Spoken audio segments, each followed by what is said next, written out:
Welcome to Podcast Sound Advice, the place for up-to-date podcast tactics and trends. You'll find actionable strategies to help you grow your audience, expand your influence, and monetize your content. Join Phyllis and Kelvin for Podcast Sound Advice starting now. Thanks for joining us on the Sound Advice podcast. I have a great guest today that I have talked to, and I don't think I've interviewed you on the podcast before. So it's really nice to have Patty Lennon here with me today. Hey, Patty. Hi there. I'm so happy to be here. Well, so you have been a longtime podcaster. For people that don't know Patty, she has a podcast. She started it in July of 2018, which is fantastic, Patty. I'm shocked. Even as you said it, I'm like, has it been that long? Oh my It God. has. Patty is going strong. By the time this comes out, there'll probably be a couple more on the list. So that's really quite an accomplishment. So many people very seldom make it even to a year of podcasting, much less cruising the way that you are. Well, then that is 100% because of you. So Well, that's nice of you to say, but you're the one who records and comes up with your content. And so let's go back so that people understand from the beginning. Can you tell people what either made you decide to podcast or what was the motivation around podcasting? yes, I found myself listening to more podcasts. So that was the first thing, was I just was noticing that was really my go-to asset when I was at the gym or going for a walk. And, I know that I had heard a lot about the time to get into podcasting was whenever, some previous time. Yeah. But I've always sort of tapped into my own intuition. And what I really felt was that people were really leaning towards consuming content that wasn't so driven by an agenda. And so I really wanted a place to just share openly, where when someone came and consumed what I was offering, it wouldn't feel like I was doing it to get a sale or to get something out of it. I mean, those things have all come as a result of it. And I know everyone does their podcast differently, but I've intentionally not had advertising, that kind of thing, because I really just want people to have the experience of sort of dropping into my world and me just sharing what's alive in this moment. As well as one of my first motivations was that I found that I was very good at finding these hidden gems of wisdom in other people that weren't as good at becoming famous, right? So I had found these authors and teachers and people who had helped me. And even though they were sort of well known in their niche, they weren't well known across the board. And I just wanted to drop into these conversations with them and really share them with other people, because they had really been part of me taking the journey to getting to a point where I felt like I had a deeper connection. Yeah, that's fantastic. And that's super helpful. One of the things, in case you don't know Patty and you haven't listened yet, I would encourage you to, but Patty does a couple of things. She does do interviews from time to time, as she just mentioned, from people that have had an impact in her life, or people that just maybe have an interesting story or experience to share that Patty believes her audience will benefit from. And they're all really great. And she also does a lot of solo episodes where she just shares really from right here in the moment, like what's happening right now in your life, what's happening right now in the world. We're recording this while we're all at home during the COVID sort of lockdown. Everybody's being careful and that sort of thing. And so you've been able to talk about that and other timely issues as well in your podcast. Yes. Yeah.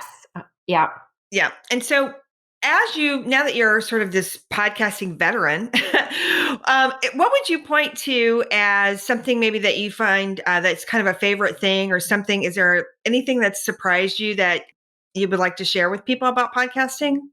Well, just from a very self-focused, what's the reward to me as a podcaster? Because if you're listening, you might be thinking, what's in it for me? So I'd say the biggest reward is for someone to tell me that they binge listen to my podcast.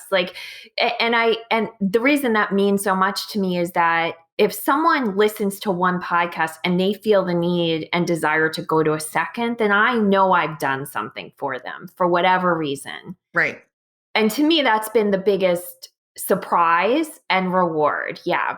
I think as a whole for podcasting, what has surprised me is for people who don't podcast, now that I do it, is just I don't understand the resistance anymore.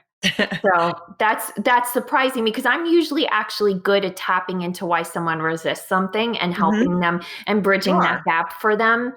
I really don't judge people who say I don't feel whatever to do something. But to me, podcasting, assuming you either like technology or you have someone on your team like you, Phyllis, whose team takes the technology off my plate, it is like the easiest thing I do in my business. Oh, that's great to hear. And I do want to go circle back to the binge listening aspect. I think that if people are not regular listeners of podcasts, or maybe they just have a couple of favorites that they listen to, one of the things we see with your podcast and with many of our clients is the frequency in which much older episodes get downloads every month. There are people then who go back and maybe are just finding you today or last month or what have you and go, oh wow, I'm gonna listen to some more. And I think a lot of people, if they're not podcasting, don't understand how that content really remains evergreen and it's sitting there, and actually people do listen to it. Yeah. Yeah. And so I'm glad you brought that up. I think one of the other things too, just because I know Patty fairly well, and she writes blog posts and she does create other kinds of content and continues to do that from time to time. And one of the things I think I like the best about your podcast, Patty, is that you're very open. It's very clear that you are really being very genuine and sincere. As you mentioned, there's no real motivation beyond just sharing what's in your heart.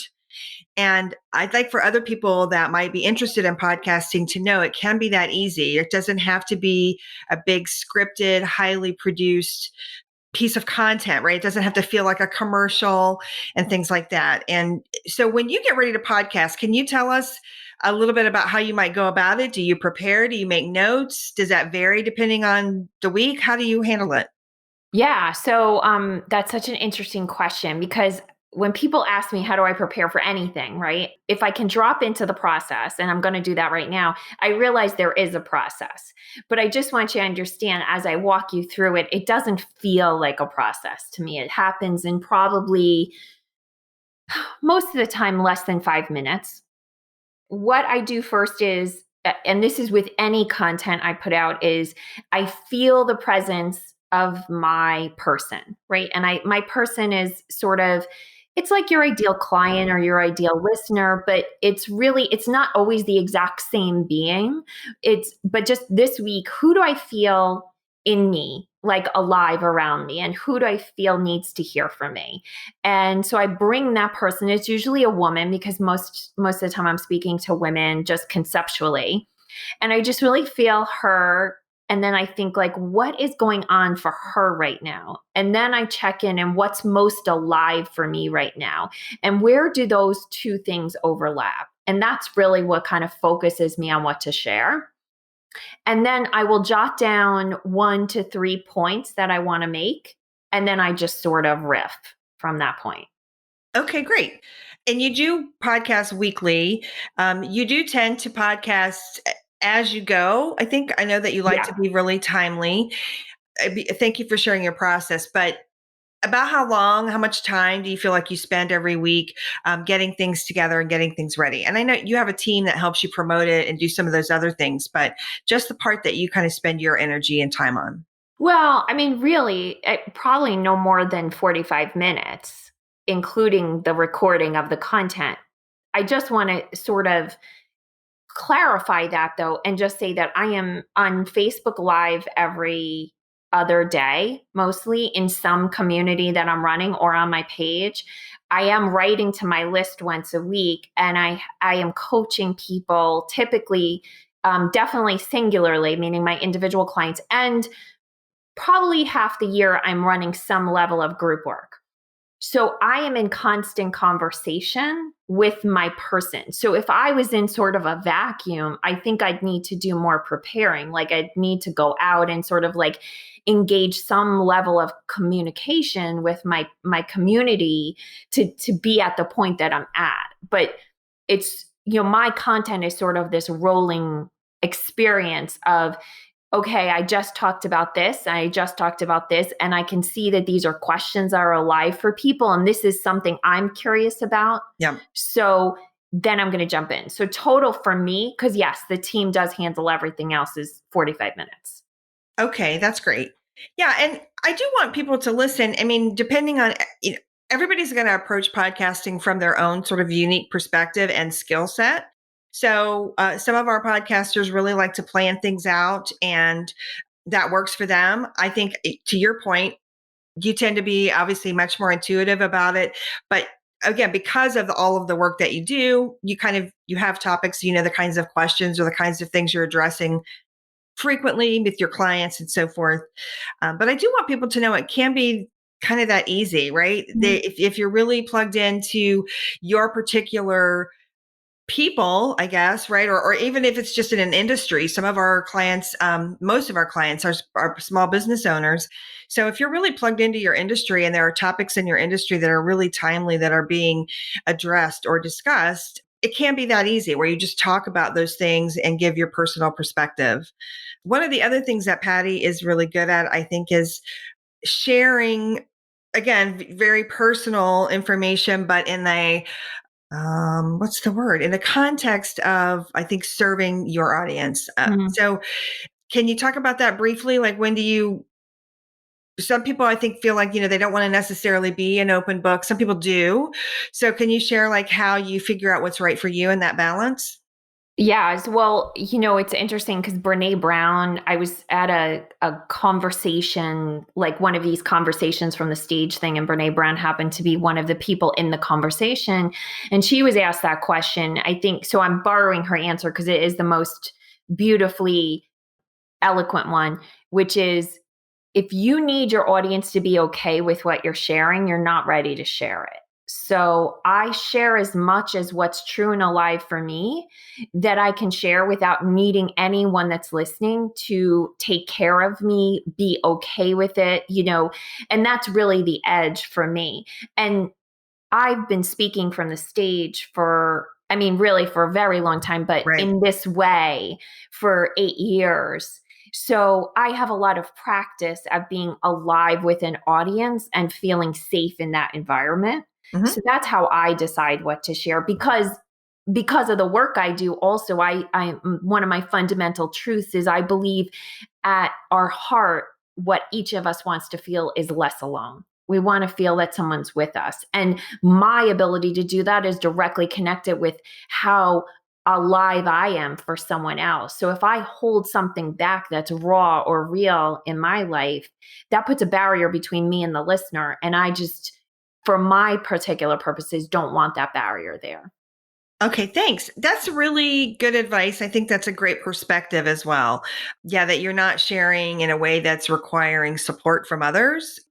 Yeah, you're sharing for their benefit, which is great. Now, is there any advice that you give? You've already given us some really good information about your process, but is there any piece of advice if there's somebody listening who has considering podcasting or been thinking about it for a bit and hasn't pulled the trigger? Is there anything that you would share that you found helpful? Yeah, I think just from a mindset standpoint, this is the one asset I think most people are going to create that's cumulative. And you sort of pointed to it at the beginning, where people will go back and listen to my earlier episodes. Because of the way podcasts are consumed, it's very easy for someone to go back and like search for a topic and go grab an older episode. People don't feel like just because you podcasted something 3 years ago that it's not worth their time.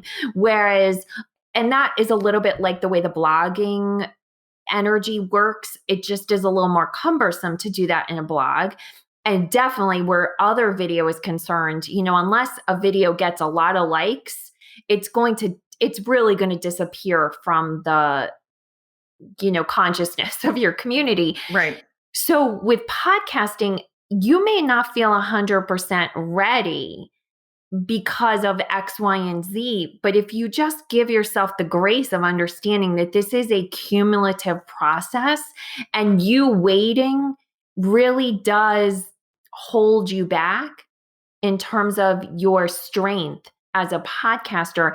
And I guarantee you that you have 10 episodes inside of you right now. Any person has 10 episodes inside of them. And that, even if you podcast once a week, that takes you almost into your third month. By your third month, you're a podcaster. You'll have figured this out. So I don't know. Does that answer your question? Yeah, no, that's a great answer. And I appreciate it. I think one of the things that we hear often from people like you, our clients, and other people who have been in podcasting, I'll even say for 3 months, 4 months, and certainly longer, is that they obviously feel more comfortable the more that they do it, obviously.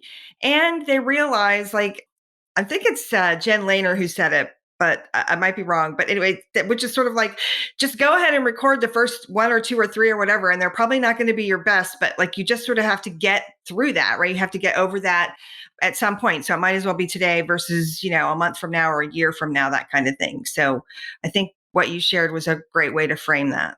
Yeah. And I think it's also just understand your first one no one expects you to be your most fabulous episode. Like when you're doing some other thing, like a video series, let's say, where you need the first one to carry everything else. Your first podcast, I listen to podcasters all the time now. And like I said, when I go back to their first podcast, and this was long before I was doing my own, I expect it to be sort of like limited and just, you don't hear the same natural voice in them that you hear at episode 30 or 50 or whatever. No one expects that from you. And just as someone who's very into people kind of being their most expanded self, the very things that limit you at starting your podcast are limiting you in every area of your life. And when you fix something in one area, when you release a resistance or a fear in one area, it actually releases it in every area of your life. And so just understand that thing that's blocking you is blocking stuff so many other places. And when you walk over it or walk through that fear, what happens is the fear dissolves. It shows itself as the illusion it is. And that happens and then penetrates every other area of your life. And so even if you just approach it in the beginning, like, this is BS, this thing that's stopping me is BS, and I'm going to walk through it so that I can no longer be stopped by this BS, then you get to the point where now you're you're doing it. You're making it happen. Oh, Patty, thank you for that. That's that's so helpful. I think to me personally too, and I think for our listeners, I know they're going to appreciate that. Before we close up, I do want to ask you, if people don't know you yet and they're listening to this and they're like, hey, I like the way she's talking about things. What one episode might you point them to? You have so many to pick from right now. And certainly they can start with today and move backwards, or start in the beginning and move forwards. But do you have an episode that you think is really good for people to listen to first to maybe get a good sense of who you are? Well, I think if you dropped into any of them, you'd get a sense of who I am. But the one that I like to point people to is one where I shared about how I became an intuitive, because a lot of what we're talking about right here is partially because I am intuitive, and it happened late in life. So there's a lot of curiosity about that. And that kind of gives you a sense on the journey I took from a crazy control freak corporate banker to being able to start a podcast with 5 minutes preparation. So that is episode, I think it's episode 59. Now I forgot. Right? Yeah. 59? Yeah.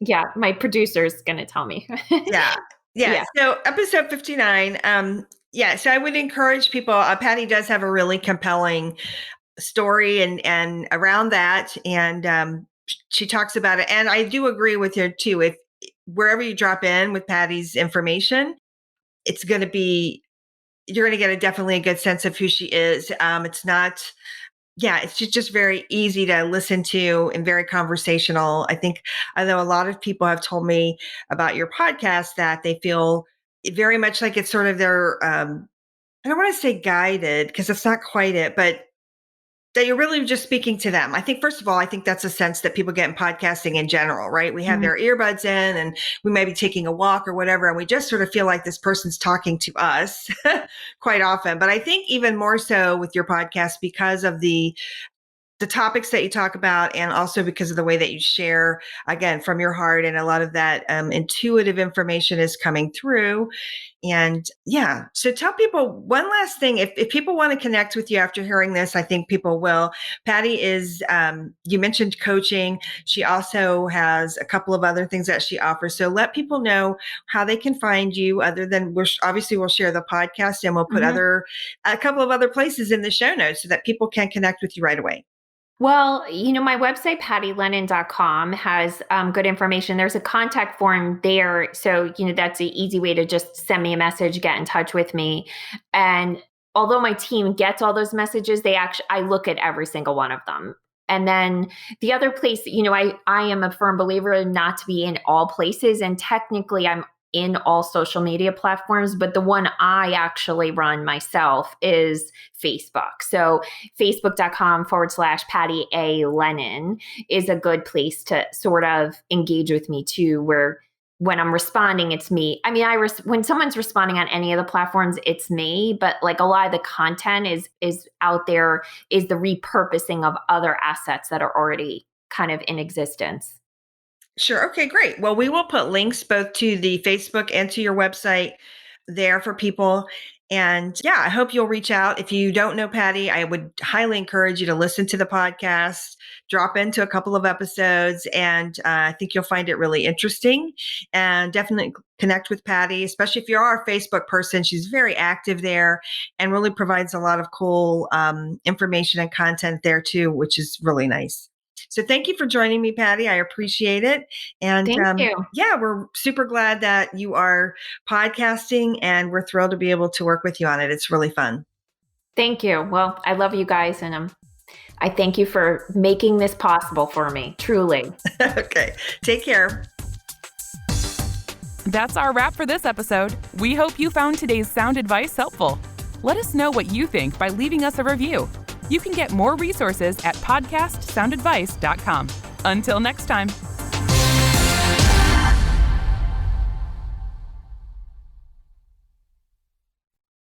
This podcast is part of the Sound Advice FM network. Sound Advice FM. Women's voices amplified.